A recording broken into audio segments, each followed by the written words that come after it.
This is Close Encounters of the Tech Kind. But I want to talk about the data center water. Yes. Amazon just got in trouble, right? Trouble with the world, not legal trouble as of now. Legal trouble, social trouble, ethic trouble. All of the above. Not legal. I don't think. I haven't seen the legal things Not happen yet. Not yet. Maybe. Now, and I think this comes from a larger scope where people are realizing that these data centers aren't just free. They take a lot of electricity and they take a lot of water to cool the systems that are running nonstop. Amazon, with their Amazon Web Services, AWS, they're like the largest data center hosters ever, right? And so now it was leaked that they consumed 105 billion gallons, which is, for those in the EU, 397 billion liters of water in total in 2021. So that was 4 years ago now. Let's just round that number up. I mean, 390, might as well say 400 billion liters. Mm-hmm. And you have no idea. Now, this number is supposed to be primary and secondary sources. So all of their water use, it's supposed to be all of it. Who knows exactly what it is, but that was said to be the number. Which, by the way, is enough to supply almost 1 million U.S. households, which makes for a city bigger than San Francisco. So Amazon Web Services, that's their water usage for 2021. Now, immediately after this leaked document came out, Amazon is doing their damage control. They're saying, hey, these aren't final numbers. This isn't what we officially released. Those numbers don't reflect what may have actually come. There could have been errors in that document, and they immediately are doing DNS server. The numbers are different. Right. And this memo was actually released a month before they were debuting their new sustainability campaign, which came out in November 2022, called Water Positive. Now, they released that with a commitment to return more water than it uses, quote unquote, by 2030. Meaning, now I'll get to that. That doesn't make any sense. They're synthesizing water. You have my attention. A data center making water. Right. Now this is what's crazy. This is how they're saying they're going to do it. They're saying the strategy refers to projects to offset their water usage. So what that means is, we'll use our servers to help utility companies, make better pipes or plan stuff. So, I mean, they're not actually returning any water. It's like, anyway, it's totally dumb. So then we're going to use our AI to shut off the water to houses 5 minutes earlier than we normally would have. Right. So here is what Amazon then released. Now, remember, original number 105 billion gallons. They released 7.7 billion gallons a year.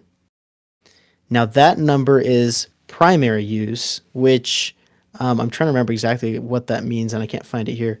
But it's just a small portion, obviously, of what they use. So that might be like, the water used by the drinking fountains or something. I have no idea. I don't know exactly. What was that number again? 7.7 billion is primary use. Secondary use, primary and secondary combined, was 105 for 2021.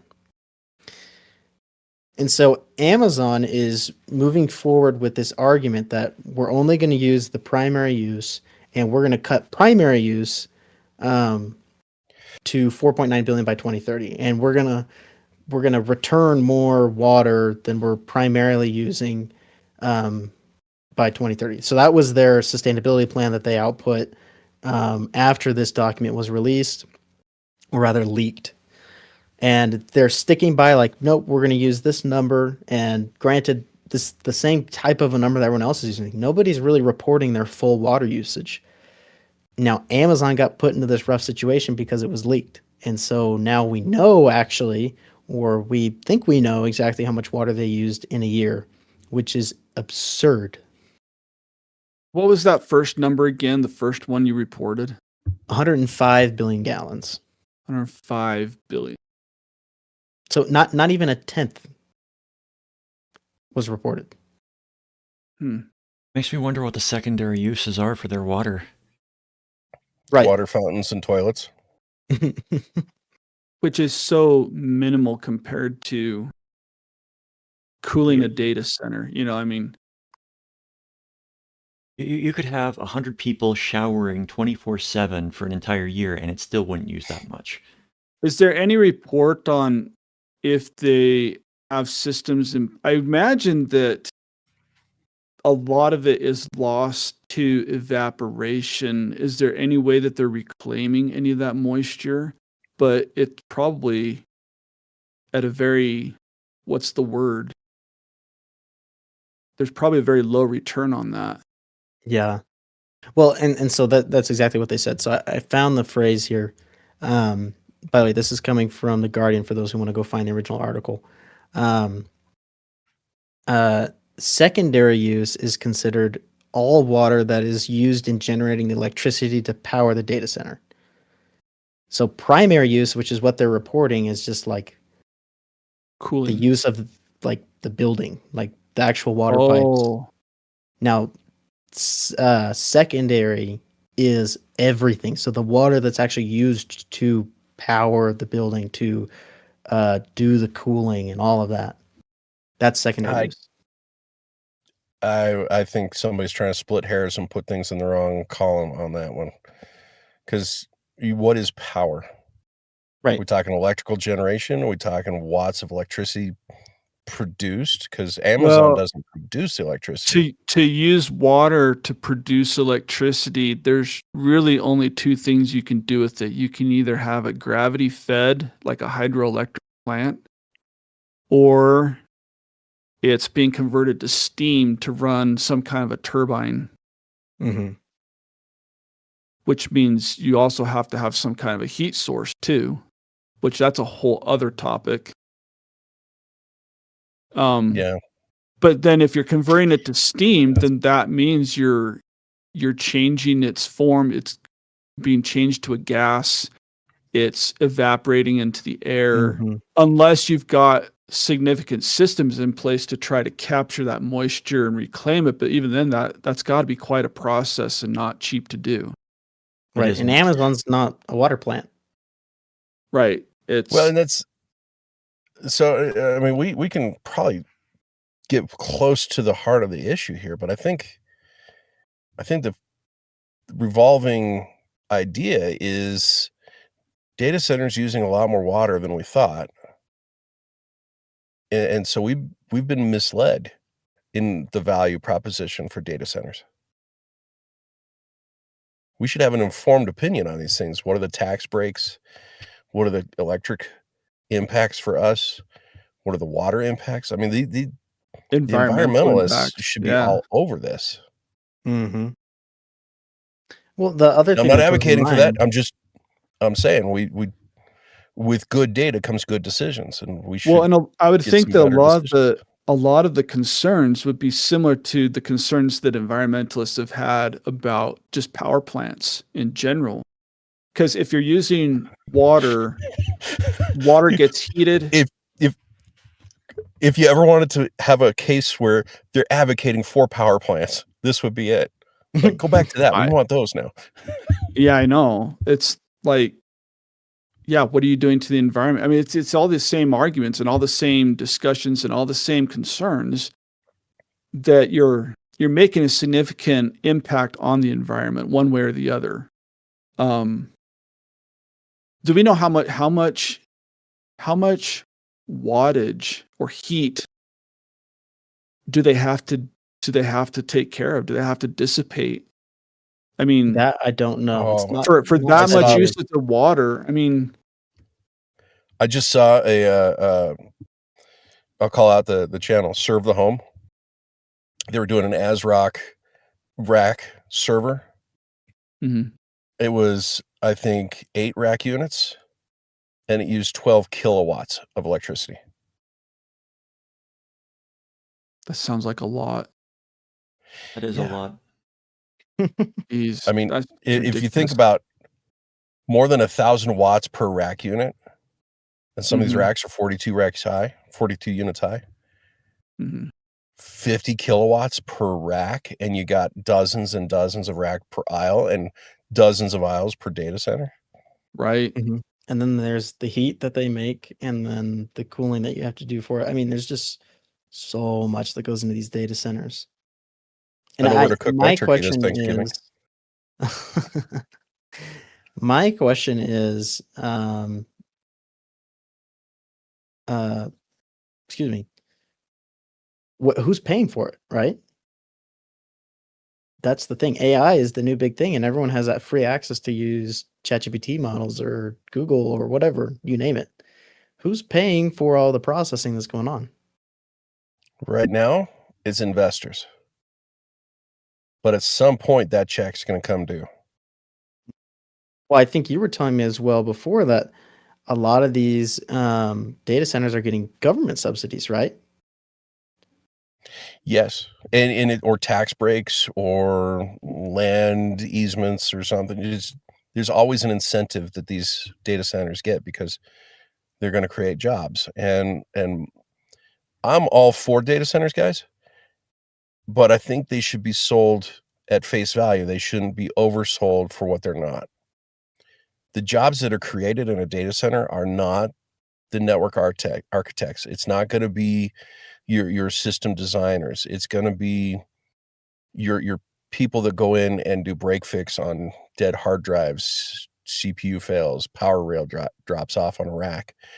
They're going to be fixing problems that have a recipe on how to fix it that's architected by somebody that's not at that data center.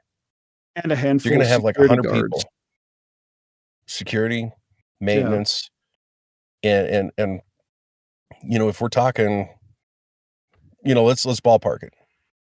$80,000 job, and you have 100 people. That's $8 million that the data center is putting back into the economy. That's not what we put into it to make the data centers work. There's a place in, I think, Virginia that they're starting to push back and say, hey, you got tax subsidies for 7 years. You're not paying taxes. That doesn't offset what you're putting back into the economy. Like, it's a losing bid. Mm-hmm. And we're moving so fast at this. Again, if there's a takeaway on this, anybody that's listening, get involved at the local levels, get involved at the state levels, and have your voice heard. The fewer people there, the more voice you have. But bring friends, bring colleagues, bring the discussion, and have those conversations, and have a rational, civil discussion about, is this a good idea? Is this an informed idea? Hey, guys, you're watching this. You've got a sense of what's tech. Our viewers are technically inclined. We understand this. I almost think it's an obligation of ours to get involved and share our thoughts at these conversations because we understand it better than the average person. We definitely understand it better than legislators. Well, speaking of good, RAM is going up. That $90 kit that you were thinking of getting about a month and a half ago, 2 months ago, it's now $400. Analysts right now, they're predicting it's not going to get better. It's only going to get worse because the supply is there. The prices spike because of demand, but nobody's going to be able to backfill the demand for over a year. New facilities aren't going to come online for a while. So all hail AI as it sucks up all the production capacity in the world. Hmm. How does that make you feel, Jackson? Well, I guess it's good. I wasn't planning on spending any large amounts of money soon. I mean, it was actually really unfortunate timing because I was hoping to build a server for my parents actually over the holidays, I was able to kind of Frankenstein together a desktop and got it running on some server tools for them. But I mean, it was really sad because I was like, oh yeah, I mean, a server's super easy to get up and running, especially for them. They just wanted, like a file server basically, and with a couple other functionalities. And I was hoping to, really get them set so that in the future, if they decide they want other things, I can help them set them up. But unfortunately, yeah, I was getting ready to buy a couple parts that I needed, and then looked at RAM, and I was like, oh, never mind. So, yeah, it's frustrating, and it's really unfortunate because I feel like PC building that's the way that I got into tech, and it's sad to think that like there's a lot of high schoolers out there who maybe are easing their way into the tech world and they kind of can't. If this was their preferred way of entry, then I mean they can't really when RAM prices are up 4 times, 5 times. I got bad news. NVIDIA just said they're going to cut back GPU production. I know. Everyone is screwing the just hobbyist and consumer right now. So essentially, the 5090, that's its price tag now, not its name. It was 2,000. Now we're seeing back at the price of the crypto wars. I was lucky. So when I got into, I'm still rocking basically my high school build that I did in I don't even know what year that would have been, maybe 2018, 2019, long time ago, which probably doesn't seem that long ago to you guys. But that was when I was just getting into the tech sphere, and I built it for the purpose of playing games. And I got really lucky. I bought my graphics card right before there was that first initial surge in price. So I believe I got, and I still have it. Still runs great. It's the GeForce 1660 Ti, and that thing rips. Nice. It's great. I mean, and I think I got it for under or around $200. RAM was pretty cheap. I've upgraded just about everything but the graphics card actually in this machine since then. I've swapped boards, I've swapped CPUs, just about everything. Yeah, I remember I did that entire build for I think around like $700 or something like that. That initial build, and I mean, you can hardly get RAM and a board for that. Certainly not a GPU. So, yeah, it's just unfortunate because I think about how long ago that was, and then seeing as how like I haven't even upgraded any like the graphics card at least just because of prices. They're really it's just shafting the common user. There's nothing they can do. Well, and I like where you came from with scrounging and building your deck from scratch using not top shelf equipment. Yeah, I think even it's at still the going to be an time. option. Yeah, I mean, even at the time, the 1660 Ti, I believe the 20 series was already out. I don't think 30 series was out. It might have been close to coming out. And it's good enough. Yeah, right? it was plenty good. I mean, I still use it, and I mean, I play the occasional game, and I can still run most everything on high to ultra. There's probably a few of those newer AAA games, but I don't really care to play them anyway. That might have to bump the settings down a little bit. Well, there's one good thing that came out of this. Apple's RAM prices, they don't look exorbitant anymore. Have you built a system on their little configuration tool? Apple? No. Like the iMac or Yeah, Is that what they call it? Any system really. I mean, you go to their store and you pick your base system, and then you just configure it how you want it. No, I always So- just why would I buy a Mac when I could just build a computer that does way better, Because now you can't. That's why. Yeah, I guess. So No, memory and I mean, even if you were to buy through like Dell or Lenovo or whoever. I mean, I think I told you guys not too many episodes ago, recently bought myself a Lenovo. It was an older model, and the reason I did that was because I was looking at some of the newer ones, And you can't modify anything. It all comes soldered to the board. And I said, that's stupid. So I went back and found a discontinued model, but they were still selling it. They had a few left, and I went and looked again because I was helping a friend. I was like, "Oh, yeah, man, you should get this model. You can upgrade everything in it." And they're not selling it anymore, which is super unfortunate. But I went and bought the old model, and the prices are insane. Like for going from like a 256 gig SSD to like a 512, it was like a $400 increase on the website. And I That's was about like, Apple. that is, yeah, no, and it's ridiculous. So, I mean, the hack is what I did is I just set everything to the minimum because I don't want to have to pay for that, and I just bought everything myself. And it's not that hard. Pop off the back, pop in some new RAM, and swap out your SSD, and you're done. So I got to it's get you that T-shirt that says "I void warranties." yes, I I can't tell you in the last month how many of those stickers I've popped while I'm trying to get to a screw. uh, yeah, it's anyway. The world of being able to, cobble things together and build your own system is kind of dying unless you go for older stuff. And but then again, I mean, the older stuff is also still quite good. We might have You to know, get look, that retro Commodore. I know Like, that thing is looking appealing right now. Yeah.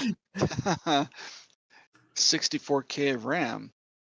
yeah, we better Jeez. get one before the price doubles on the thing. Right. I'm curious what the price per kilobyte is comparison. Hmm. Yeah. I know. I have a friend in my neighborhood that actually gave me one of his computers that is like a workstation computer that he wasn't using anymore, and he like asked me like, "Hey, do you know anybody who could use this, put it to good use and everything?" I was like, "Well, what are the specs on it?" And well, he has 64 gig of RAM on it. I'm like, "I'll take it." Like Nice. free, I'll just give it a home.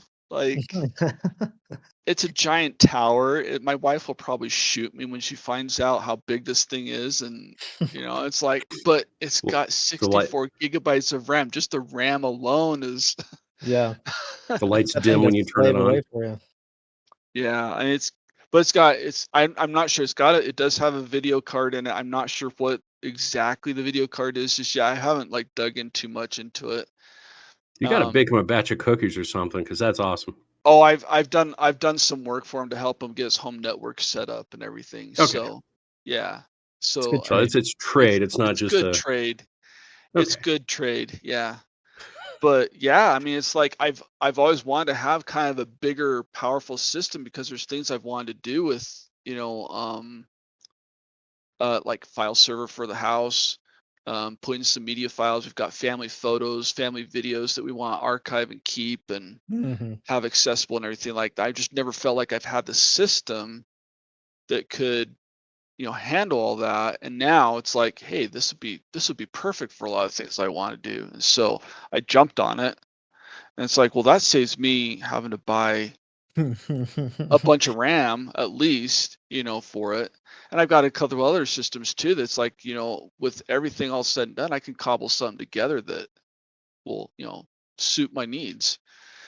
But Yeah, yeah, I'd that's like to it's just really disheartening and discouraging. I'm sure all of you are feeling it out there that, it's like, man, I want to build that system, my dream system I've always wanted to build, but now it's like this big roadblock of,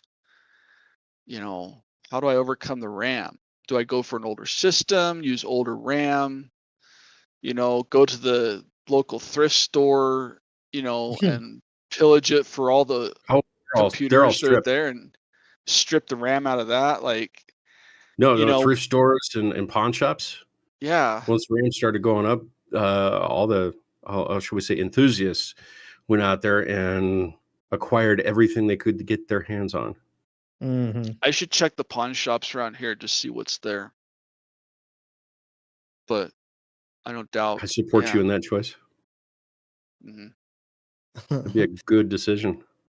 Yeah, I would love to see a home-based AI, but I mean, with all these large companies now putting the resource towards AI anyways, it seems like they're moving the goalpost on us. Like, we can't run it ourselves now. We have to go to the Mhm. cloud. It's not cool. Also, add in the Not what I fact that signed we up had for. the Windows 11 stuff happen. I mean, you've got to upgrade your machine to support Windows 11. Get rid of your old one. This feels like a 1-2 punch to anybody that uses computers or needs them. That you have to upgrade your machine or get a new machine. And some companies, they don't budget in until the next year for that, and now there's no budget for that. Yeah, like I went on like an anti-corporate rampage over this break, at least mentally. I was doing all sorts of research and was watching lots of YouTube videos. There's great creators out there that have lots of info about how you can kind of be and do all the self-hosting. And yeah, it just kind of lit a fire under me, and I've been doing everything I can to self-host all of these services that I've usually just been reliant on. Um, so like things like, where am I keeping my photos? Where am I keeping my backups? And, all of this file storage. So that's really exciting, Mike. And you say, you're finally gonna get that set up. That's what I spent, a couple of days straight just on my break at my parents' house, is helping him set up this file server. And my dad, he's competent enough. He's kept up with tech pretty well.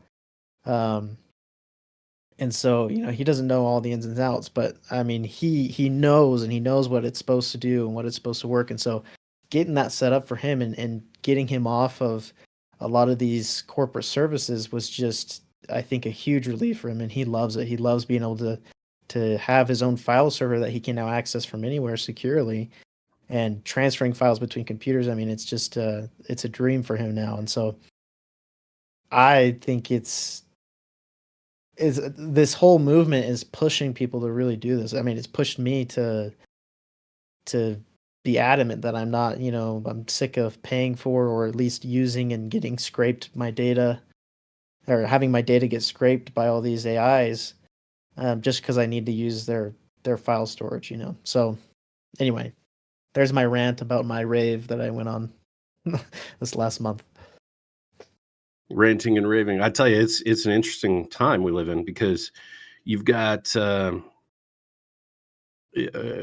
everything's centralized. There was one guy that made a joke. There's only 5 websites on the internet that people really visit, and they're all copies of each other. Like Facebook, Twitter, just all of Instagram. They all have the same memes on them.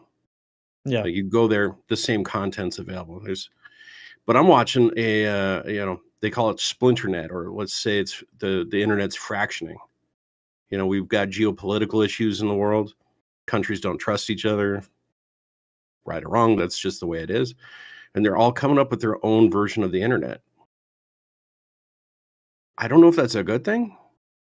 I think that's actually a bad thing when it comes to, the human species. Like, we're trying to make the world a better place in general. A couple of people aren't, but whatever.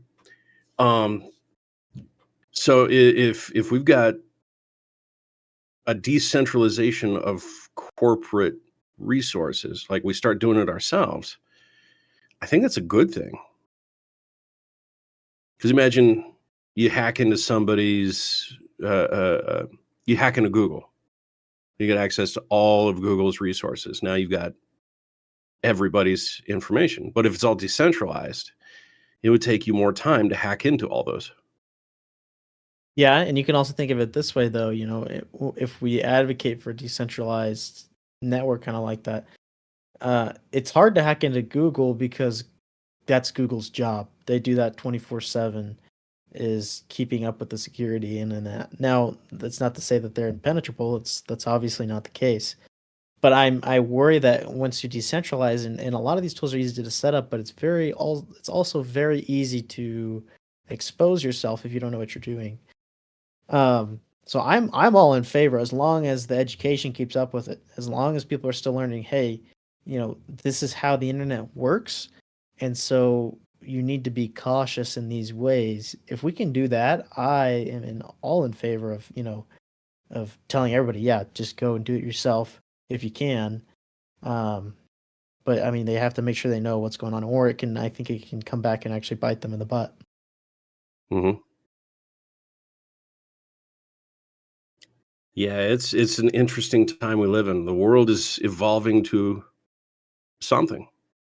I've been trying to figure out what it is. I don't. I know we're on the edge of something. AI's taking over. Robots are turning into a thing we've talked about in previous episodes. So I'm not going to dive in here, but just got to keep our eyes open.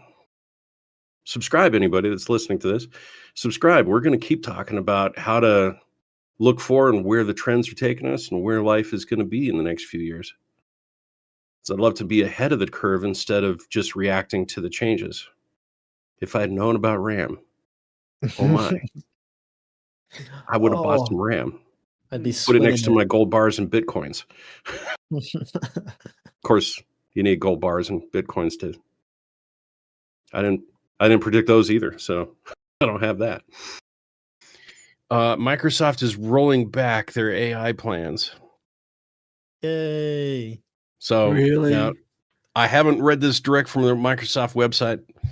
I read it from some guy on the internet, so take that with a grain of salt. But Microsoft is saying that they're going to stop pushing AI for the sake of AI. They're going to start focusing on AI with an intent and a purpose because it's already in all the system. They're specifically looking at recall to say maybe it's still not secure. You Now, think? I'm curious if this has anything to do with that really, really dark day they had on the stock market. Artie, do you have that article? If not, could No, you I look do for not. it? I will. They lost 10% of their value in one day. Ooh, that's a big hit. Yeah, it's the most money a single company has ever lost in the stock market in one shot. By dollar value, right? Mhm. Not by percentage, because I'm sure there's lots of companies that have lost bigger percentages. They just weren't worth Yeah. as much. Ooh. The fact that Microsoft's worth so much and has been around for so long. Yeah.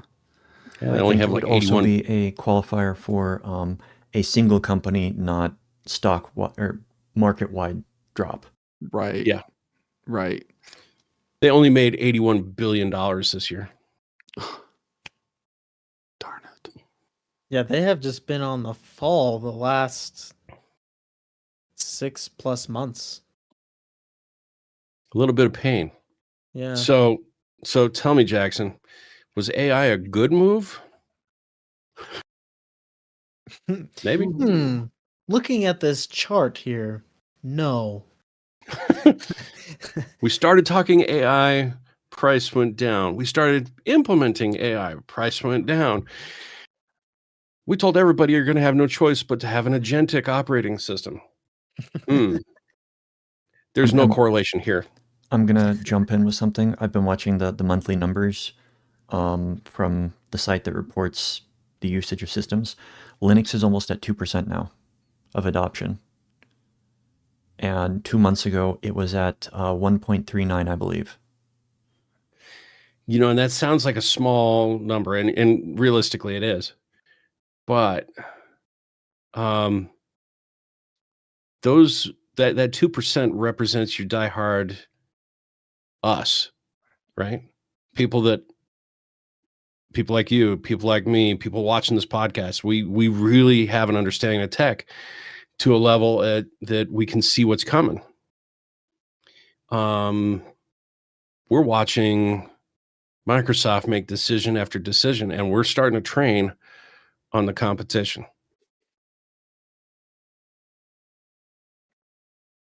That 2% is going to rise to a good 5 or 10% in the next couple of years, unless Microsoft rolls something back. So I kind of hope they don't, in a way. like you know what I mean? Like I like Linux. I wish I could do the full conversion, but I can't. I'm beholden to Windows because a lot of things are only designed to run on Windows, and so if they take a dip and people start adopting Linux and realizing it's not that scary and it's not that bad and it's actually quite nice in some ways, in many ways, I might just shut my mouth and let them burn. So I was going It's to worth. say Go ahead. that I pulled up a few articles, one from Yahoo and one from GeekWire, and it's inferred that it is because of the AI stuff, because they introduced 365 Copilot, and it's built into Office apps, but has 15 million paid users, according to one of the sources. And they say that sounds like a lot, but when you consider that there are close to 45 million paid seats for Office, that You that- mean that- Copilot? it's Office to me. They can rebrand it any way they want. Office was the one that made sense.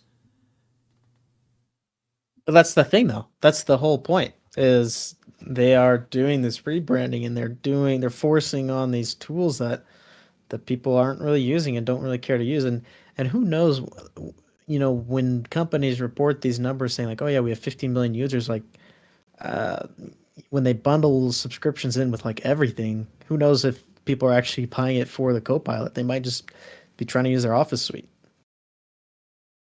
It's like if you go to Humble Bundle and you buy a bundle there just because you want one game, they're going to assume that you wanted all of them. And you didn't. You just wanted that one.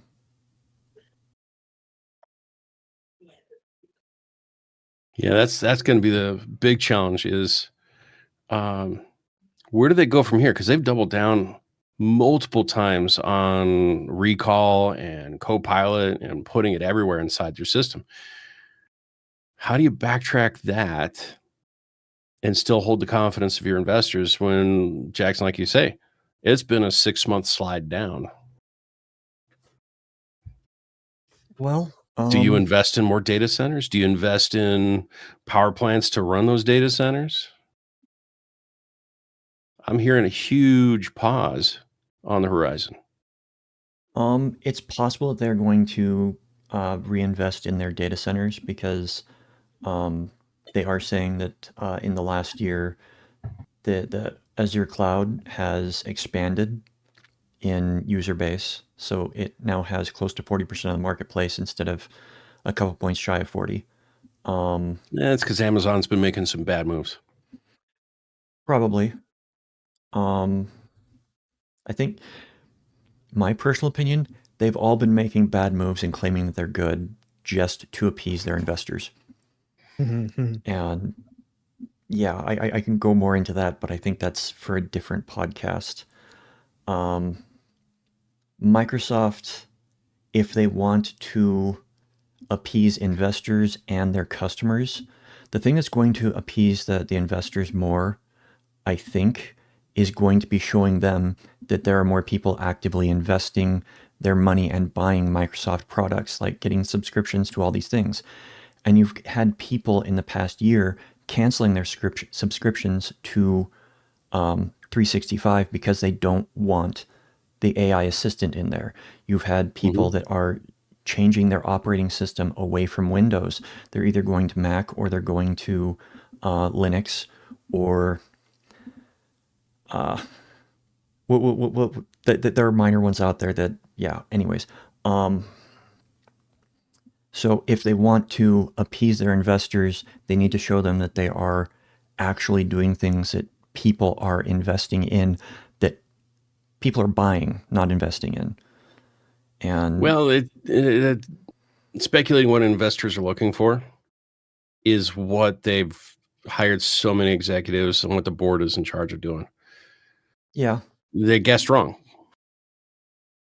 No, I mean, the value has gone down. I'll say they have chosen poorly.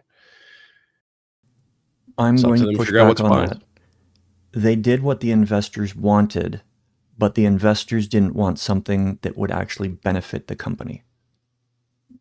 They wanted I AI. disagree. I disagree.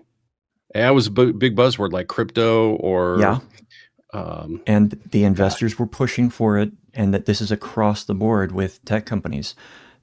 They are pushing for AI because it's the new crypto, it's the new NFT.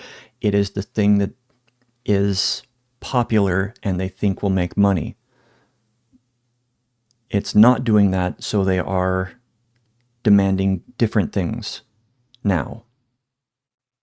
Yeah. You and I invest differently.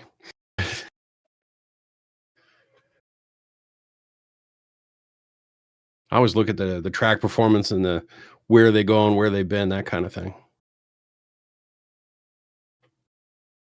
But either way, we can only speculate in the motivations behind all those people. What is not up for speculation is the last 6 months. History is the only 2020 on this, which is great because we can correlate that the way I think we want to. I definitely think there's a huge pushback in what is AI. I think we're at the beginning of a bubble pop. I don't know if you guys saw it, but NVIDIA has just said they're going to pull back on the investment they were going to put towards OpenAI. It was supposed to be $100 billion. And now the NVIDIA is backtracking that, saying, well, we didn't exactly say what the number was. We speculated it might be up to 100 billion. We never finalized that number, which is investor code for saying you're not going to see that money. So if NVIDIA invests in OpenAI, which purchases NVIDIA parts, which does all that circle, that we're seeing the first link broke in that circle chain. So hang on, guys. RAM might get cheap again. Fingers crossed.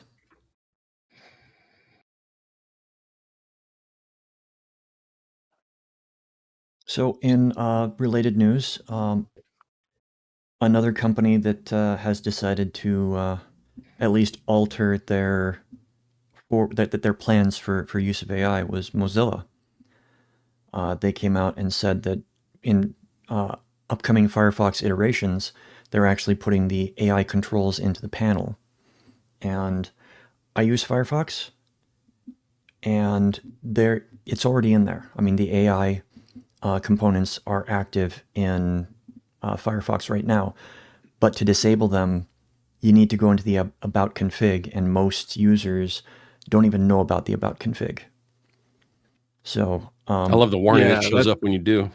That's kind of a bit of a hacky technical way of setting your settings, but yeah, it can be done, but not for the faint of heart. Yeah. Don't mess with the settings unless you know what you're doing. Those warnings are my favorite thing. I love seeing those warnings because it means I know I'm in the right place. It should have a different button. Instead of I accept or I acknowledge the risk, it should say I void warranties. Yeah. No. So okay. My question is, it was said that they would have like a kill all AI button or something to turn it all off. Does that also include? Have they found a way to basically shut up the Google AI response when you do a search in Google, or is that? I think it's just the browser. They wanted to make it an AI browser, and I think the pushback from their fan base, which is honestly, I feel more rabid than the Linux fan base. I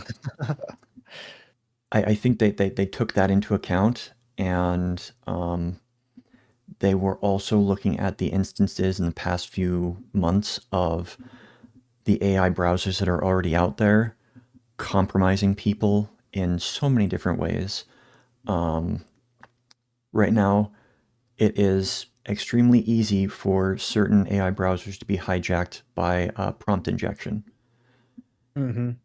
So it's possible that they are doing it as a, what would you say, self-preservation move to keep the 3% of people that actually use Firefox active. It would be good to have that number raise up. Firefox just needs a little more stable of a product announcement so it doesn't scare away people. I'm honestly always surprised when that Firefox isn't more widely adopted. I mean, it does everything that all the other browsers do pretty much. I mean, there's some things that, some browsers are like, oh, you need Chrome for this. Some websites, I should say. But yeah, I mean, like I use Firefox on the daily, and I always have people come up to me and be like, "You use Firefox?" I'm like, "You don't?" Like, why?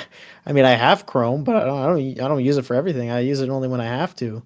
Um, so yeah, I mean, I would like to see Firefox more widely adopted, because it's sad. Because I mean, there's been kind of that threat of it going away, several times in the last, like decade.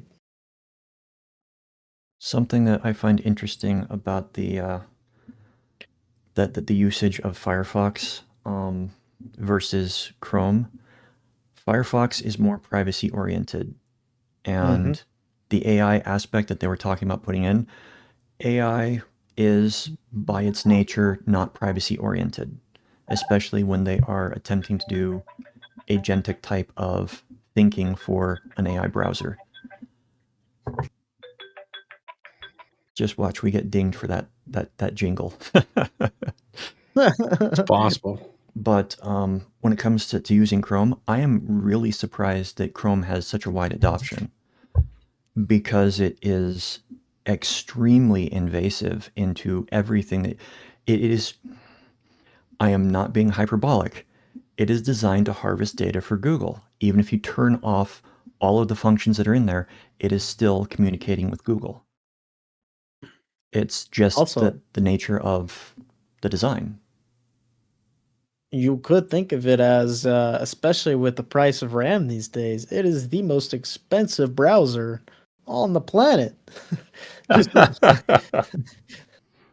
I mean, Yeah. one of my favorite memes. I think we have it up on our website. If you go find our socials page on wildsport.com/socials, I think there's a little meme there. It's like, oh man, I just built my computer and I have like 64 gigs of RAM. It's like, what are you gonna do? And it's like, 2 whole Chrome tabs. Yeah. It's interesting times. I've been a Firefox user since early versions of it. I remember I was using it back in, I think it was at the tail end of me being in college, the first time I was in college, that Firefox came out, and I was an early adopter on my Macintosh, and it was great to use. And then I remember for a while I did switch over to Chrome and used Chrome for a bit, but since then, like, it's only for maybe a couple years, and since then I've switched back. I've been pretty much a Firefox user since then. And I know that part of it too, like, it seemed like for a while there, things were getting really political for them, that there were some, questions about, who was in charge and what their political views were and this and that. And so then that kind of affected like whether people were going to have it installed or not, which it's really sad when that becomes a reason for whether or not you're going to use a piece of software. But, I've never had any problems with the software itself. I've always liked it. I've always liked the interface and everything about it. So yeah, I don't know why there's not more people that don't just use it. And there's starting to be like a lot of other browsers out there now. I know that there's the Brave browser, which is Chrome based, but supposed to be more focused on, like, we took Chrome and we took all the privacy concerns out of it and made it more private. And it still follows the Chrome interface, I think, a little too much, and it's just not my liking as far as interface goes. So, yeah. Well, you know, Firefox is not going to die because Chrome can't let it die. Google won't let it die. This Oh. is true. So going back some time, I can shed some light on why Firefox lost a lot of its share. And there was actually a big lawsuit that ended up against Microsoft because of this. And it was, they were shipping their computers with Internet Explorer installed. So people people were not being given the option of a different browser. And you could, I mean, there's the meme of Internet Explorer. What do? You download Firefox. That's all I've ever used it for. 5 bonus points if you could name the browser that Internet Explorer replaced, Artie. That Internet Explorer replaced? Yeah. Ooh, are you thinking feel like I You say Netscape? that I think I know you that. said- I don't. Well, I Netscape don't. Navigator. I think I should. There you go, Artie. And Is Netscape that was it? Mozilla. Yep. Mhm. Wasn't Firefox. It was No. Netscape. That's the other reason why I was a Firefox adopter, is because before that I was a Netscape user. Mhm. And these days we You know, actually have a lot more option when it comes to browser. If you're privacy minded, one of the best ones that I've found is WaterFox. It's a Firefox branch that basically, if you don't want it known, that thing will prevent anything you want prevented from getting out. It's a nice addition. And I think You know, Go ahead. I didn't get a lot of hands-on time with it, but there was a fork I played with. It was called Iceweasel. Oh yeah, I remember hearing about that one. Just the name. I mean, it's Firefox. No, it's Iceweasel. Like,